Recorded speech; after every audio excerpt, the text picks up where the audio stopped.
Welcome to the Money Matters Show, where I explore the money topics that matter most to high-income earners and retirees. I'm your host, Steve Balch. Join me as I share expert insights, actionable strategies, and thoughtful conversations to help you protect, grow, and optimize your wealth. Let's dive into what really matters when it comes to your financial future.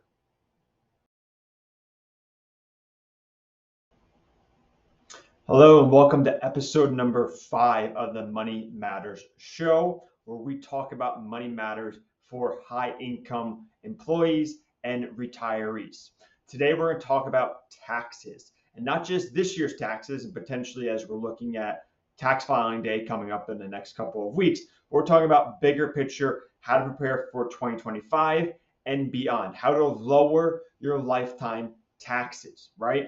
Unfortunately, there's no way to avoid taxes. It's a part of how the system works, and it's something that we're going to have to always do. However, there are things we can do to potentially reduce our tax bill over time. And so the first thing you can look at, especially if you are a high income earner, is looking to max out your 401ks, right?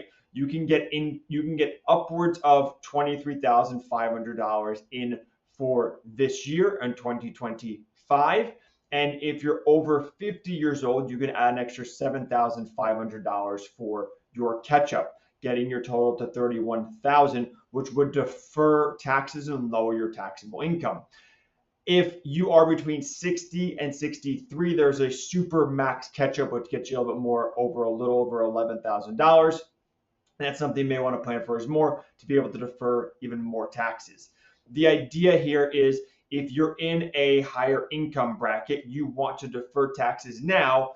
And when you get later on, potentially maybe in a gap year or between retirement and RMDs and Social Security or an early retirement, you will be able to withdraw those funds at a lower interest rate. So if you're maybe in a 24 to a 32% tax bracket, you can defer those taxes at that level or even higher, and maybe in a 37% tax bracket.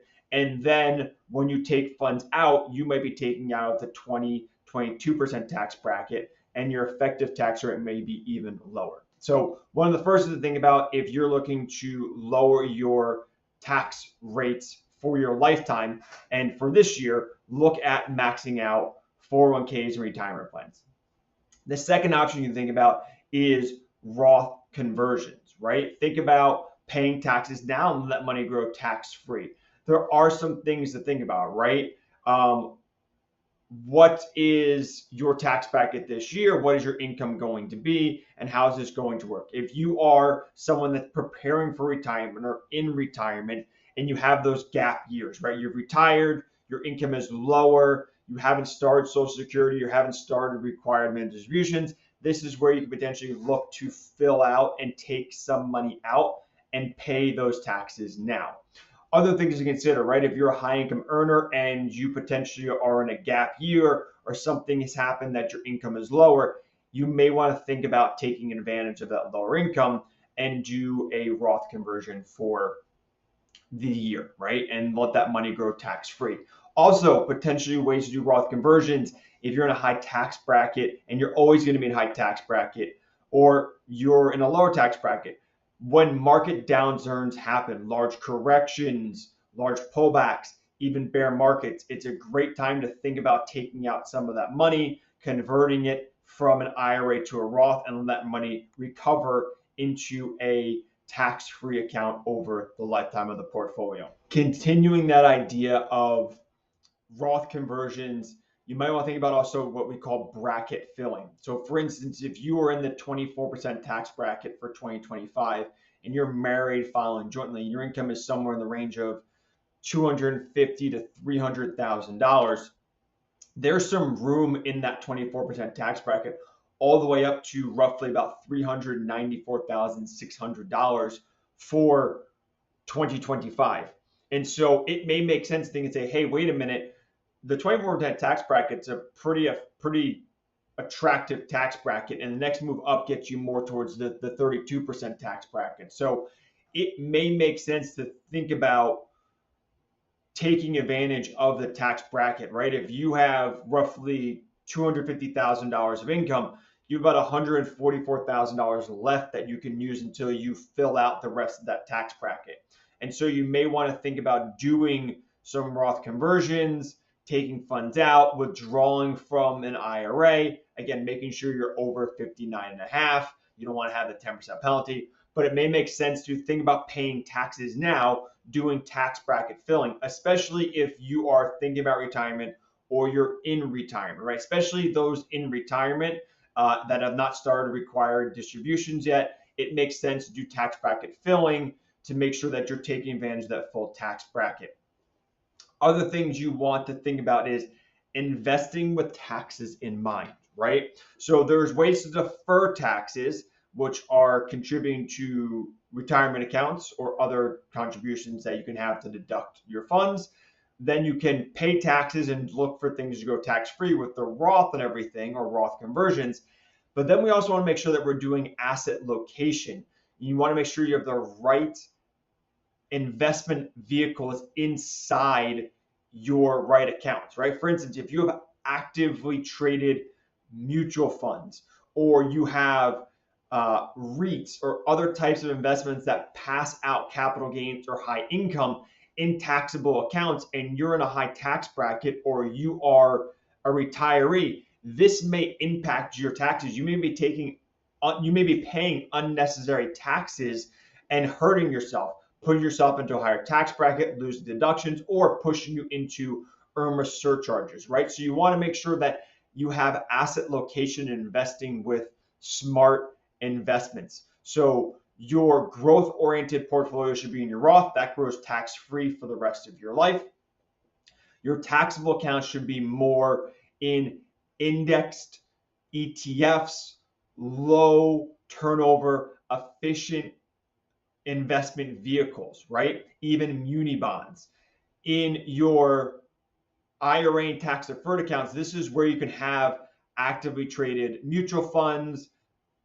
You can have taxable bonds and other types of vehicles that are not as tax efficient, because anything that's passed out is not paid taxes on it. You only pay taxes on vehicles or withdrawals out of the IRA. So from that standpoint, you want to make sure that you have the right investment vehicles. Asset allocation is important, but you also want to make sure that you take those funds and put them into the right asset location so there's not unnecessary taxes for you.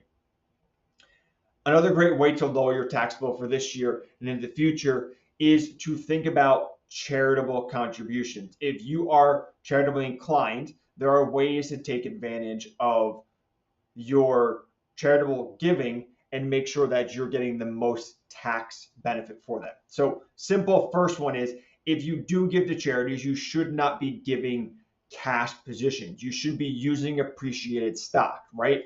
Let the appreciated stock be given to a charity, and then that charity can sell that stock and the capital gain goes away. You don't pay on the capital gains taxes, right? If you're looking for potentially a bigger deduction from a tax standpoint from either a large investment of stocks, like let's say you have a big vesting option of RSUs, or you're doing a large Roth conversion for the year, a great way to potentially lower your taxable income for the year is doing a large donation to a donor advised fund. Right now, again, we'd want to be giving appreciated stock. So let's say I bought stock for $100,000 and that stock's appreciated $200,000. So I have $100,000 of unrealized capital gains. If I were to gift that $200,000 to the donor advised fund, I get a $200,000 charitable deduction for this year. The capital gains are sold and put into donor advised funds. I'm not paying taxes on the capital gains. And then I get the $200,000 deduction potentially on my taxes. Again, depending on your tax structure, and if you itemize, there's lots more nuances to that, but we're talking about the high level here. This allows you to potentially take a large deduction on your taxes and lower your taxes for this year. Now, the great thing about the donor advised fund is you don't have to distribute those funds all in one year, right? You can take that $200,000 and slowly bleed it out to various charities over time. And so it's a great way to front load and create essentially a foundation for yourself to be able to give to charities over time while getting the tax benefit for this year.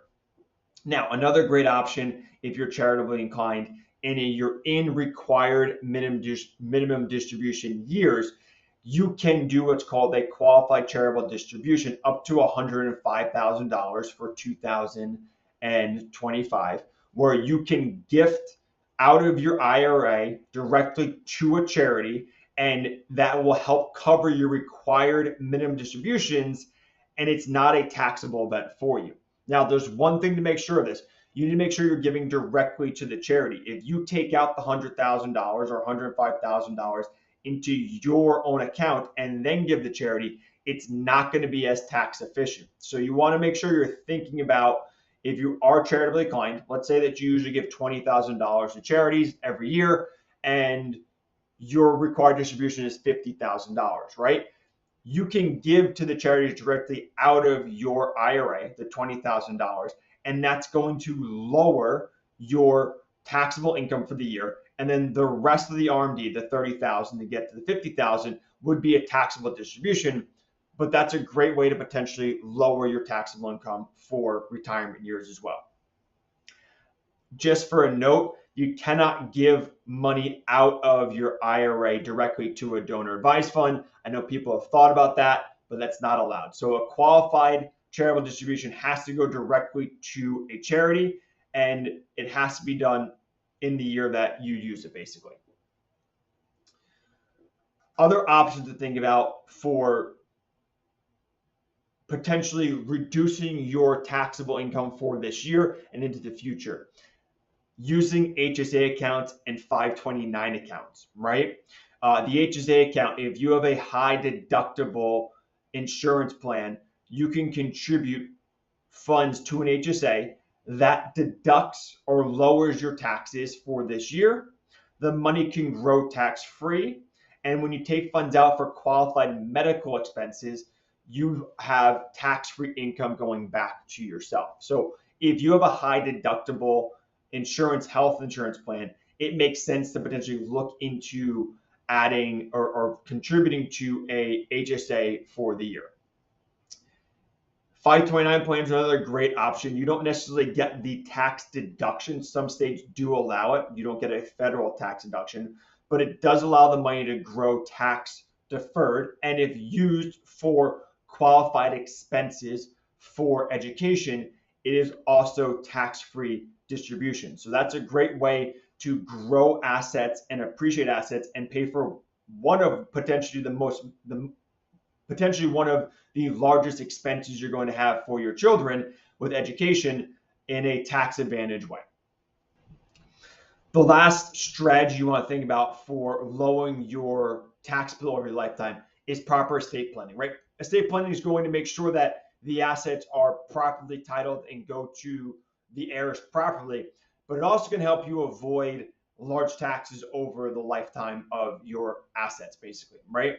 Currently in 2025, as long as your assets are below $13.99 million, there is no estate tax that's going to be levied on your estate. If you're married, then you each get the $13.99 million, so the total exclusion is $27.98 million. But if you have above that exclusion, there's going to be a significant tax levied on assets above and beyond that $13.99 million, right?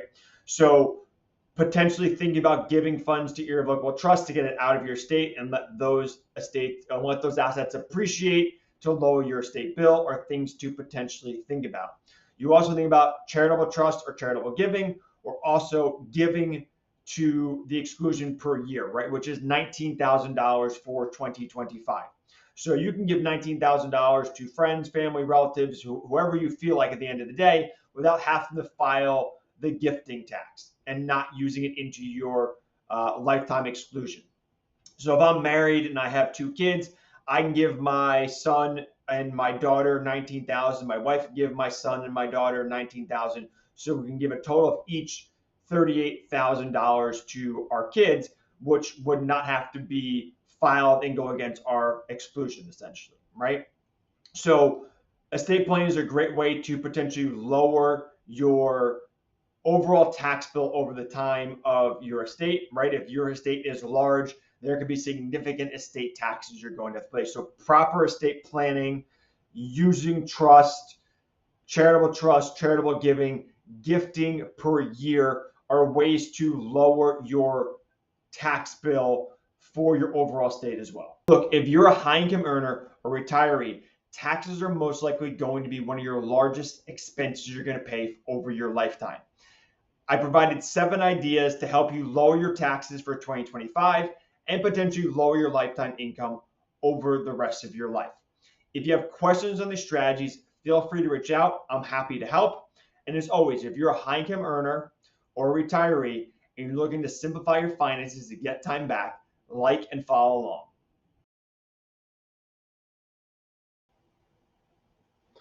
The information given here is taken from sources IFP Advisors, LLC, DBA Independent Financial Partners, IFP Securities, LLC, DBA Independent Financial Partners, and its advisors are believed to be reliable, but it is not guaranteed by us as to the accuracy or completeness. This is for informational purposes only and in no event should be construed as an offer to sell or a solicitation of an offer to buy any securities or products. Please consult your tax and/or legal advisor before implementing any tax and/or legal related strategies mentioned in this publication, as IFP does not provide tax and/or legal advice. Opinions expressed are subject to change without notice and do not take into account the particular investment objectives, financial situations, or needs of individual investors. This report may not be reproduced, distributed, or published by any person for any purposes without IFP's express prior written consent. Investment advice offered through IFP Advisors, LLC, DBA Independent Financial Partners, a registered investment advisor. IFP and Certified Financial Planning are not affiliated.